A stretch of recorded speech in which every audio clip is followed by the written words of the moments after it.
We really believe that investors with their trillions in assets have the power to make or break the future. And that's why we're here today.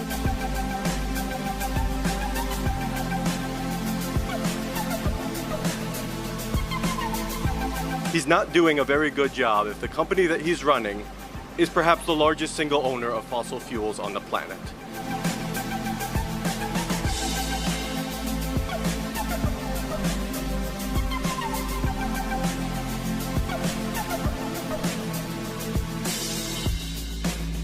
Many of these companies are increasingly seeking to not only divest, but to invest in climate solutions.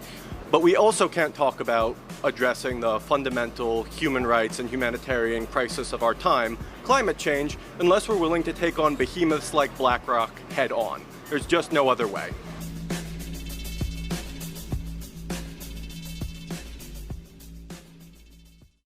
There's a good chance you've never heard of BlackRock. Founded in only 1988, in less than 30 years, this American financial firm would grow to become the company that owns the world, managing assets worth $6.3 trillion. These are assets that belong to their clients, mainly the pension funds of ordinary people, teachers, police officers, nurses, and many more. And that's just the beginning. BlackRock has also developed a software platform called Aladdin to perform risk analysis for its clients. It receives sensitive data from banks, insurance companies, and other important institutions. Through Aladdin, BlackRock has insights about the management of financial assets worth another $20 trillion. BlackRock also has shares and voting rights in many of the biggest European companies, in sectors such as energy, oil and gas, transportation, food, and of course, finance. The company holds public debt in the form of bonds and has real estate interests. And still, there's more. Our Rock, you see, wears many hats. Aside from being an investor, it is also an auditor and an advisor. Governments and central banks invite a BlackRock subsidiary called BlackRock Solutions to audit them and to provide advice about the management and rescue of banks. Yet at the same time, BlackRock is often a major shareholder in these same banks. In other words, the company often sits on both sides of the table. BlackRock Solutions gets privileged access to highly sensitive information that could be valuable to BlackRock itself. Does this constitute a conflict of interest? No, says BlackRock, which claims that the company has established Chinese walls between its different subsidiaries. In January 2018, BlackRock's founder and chairman, Larry Fink, sent a letter to all of the CEOs of the companies BlackRock is invested in, asking them to do more than deliver financial performance and make a positive contribution to society. So BlackRock not only owns the world, it also wants to save it?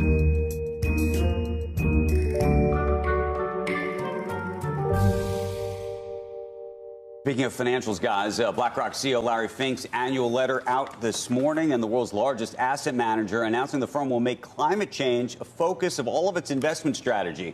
Fink's annual letter to CEOs is also the subject of my Deal Book column this morning. In that letter, Fink writes, quote, "The evidence on climate risk is compelling investors to reassess core assumptions of modern finance." He also says in the near future, and sooner than most anticipate, there will be a significant reallocation of capital. Yesterday, I sat down with Larry Fink at BlackRock's headquarters right here in New York, and I asked him about the eureka moment over the past 12 months that made him decide to make this fundamental shift. I think it was just over time, reading more science, more research, listening to my team. My team came out with a really remarkable study on physical impact from climate change in fall. And that left a big impact on me. And then from reading that, our own internal document that we distributed and published, in fall, when I was at the UN, in fall when I was at the IMF, and all my travels, 3 times to China the past 6 months, every conversation, whether it was 20% or 100%, was related to how should I think about climate change in my portfolio? Or how should, I met with governments, even governments in the Middle East.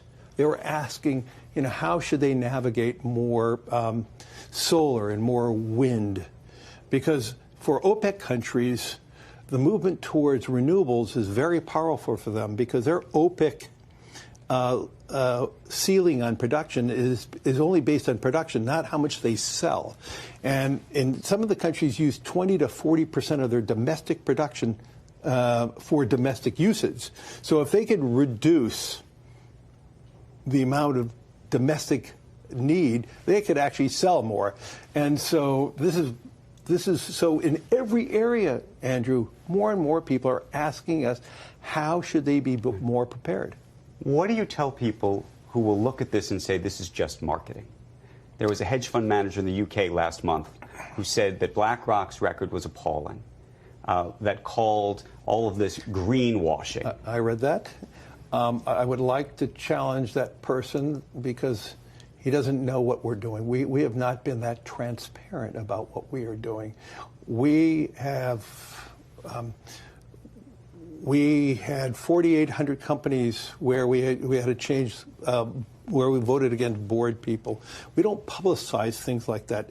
He's responding to a few proxy votes because that's all it's been public. You've seen outside organizations that rank financial institutions based on how they voted, and BlackRock has ended up at the bottom of the list. We have had more engagement with more companies in our corporate stewardship team than anybody. We have the largest corporate stewardship team. In many cases, what people don't see, we had them change their views before they published their proxy. The one thing I've said in all my CEO letters, be engaged with us, have a conversation. Do not wait until there's a proxy season. So there's very few points where the proxy is the big point. I am very proud of many of our records because I know, which is non-public, all the times we've changed management's position on so many things. But what we are announcing also is much greater transparency.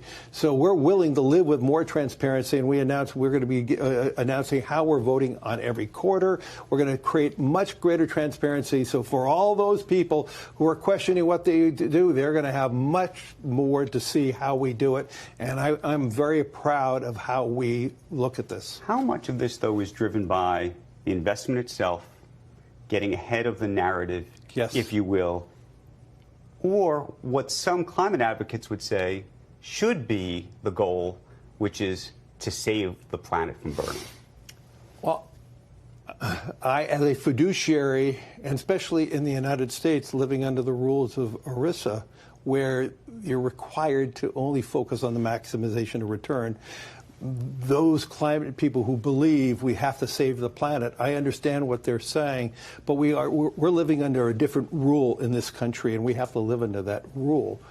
Do you think that rule should change? I have been advocating for that rule to change quite considerably. It actually started changing under President Obama and reversed itself under President Trump. So this is something that I do believe needs to be relooked at. But what we are saying here, we believe, under ERISA and maximization of return, we believe a portfolio that focuses on sustainability and climate change will be a portfolio that outperforms. So the main component of the letter is saying this is going to be a great investment over the next 10 years. And it will also help the planet. This is not a drill. We've all heard the warnings, but for too long now, the critical issues have fallen by the wayside. You all come to us young people for hope. How dare you? It's clear that we have had a tremendous amount of benefit, but we've left a lot of people behind. The world has been coming to terms with the risks of unfettered capitalism, the realities of climate change, and vast societal shifts that have left so many behind. We have homelessness at staggering rates, one of the highest rates of youth suicide in the OECD. And in that struggle, wasted time has allowed trust to erode. The greatest danger is the destruction of trust in presidents, in prime ministers, in political parties, in democracy itself. We need to seize the opportunity to address the systemic flaws and make the future work for us all. In the 50 years since Klaus Schwab convened the first meeting, the world has changed dramatically. We need to get a sense of the scale that BlackRock controls. $7 trillion in investments, more than anybody else. It's amongst the biggest investors in the global blue chips, 4% or more of Apple, McDonald's, Citi, BOA, nearly 5% of Chevron and Exxon. climate activists say BlackRock hasn't used its heft for good. They have targeted the company and its CEO over and over again. One study found BlackRock voted in favour of sustainability proposals just 10% of the time. On that measure, it's near the bottom of the rankings of institutional investors. Let's talk about this. Joining me is Bruno Sada.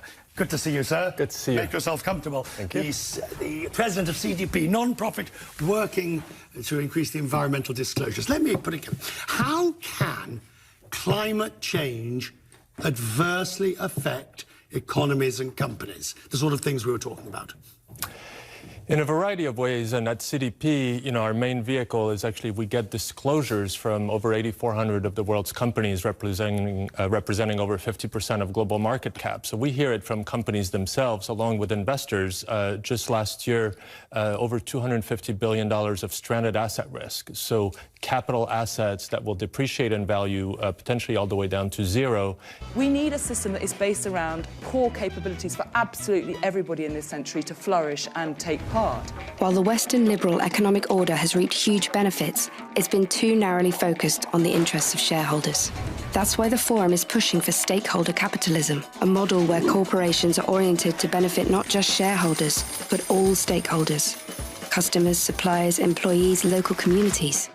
And this isn't just some fantasy idea that only benefits consumers. It's got major buy-in from serious economists, the big four accounting firms, and the banking sector. Innovation historically has been the result of a collective effort. This idea that you're maximizing shareholder value and not stakeholder value didn't actually help us get, the nanotech, the biotech, the internet revolution. Health, well-being, education, gender equality, reduced inequality. If the purpose of that asset is diminished or eliminated from the economy, thermal coal was recently mentioned. But if, someone like BlackRock, the announcement is huge, but it's a bit like turning around an oil tanker. When BlackRock it can't just suddenly divest itself of those shares. It would be carnage. And that's not what they're saying. What they're saying is they need management and boards from all large companies to start taking climate change seriously in the way they make decisions. Disclosure, for sure, is a first step. No company these days, a listed company, especially a high emitter, can be taken seriously if they hide behind the lack of strong regulations around climate disclosures. Companies all over are aware of this. They're falling over themselves to give us their transparency on climate change issues and what their rules are. Well, to date, for example, only 75% of the S&P 500 discloses meaningful climate data. So we're still, we're still missing a quarter of Right, but when you say only 75%, A, 75% is a huge number, it's 3/4, and B, I'll bet your lunch in a restaurant of your choice that all the top 100 companies all disclose. Not quite, but it's a bit more than Looks like I'm buying your lunch. That's right. If one asks about, is the temperature increasing or decreasing? It's always doing one or the other. I have no concern about that. By asking people to worry about whether it's going up or down, you're immediately establishing dishonesty.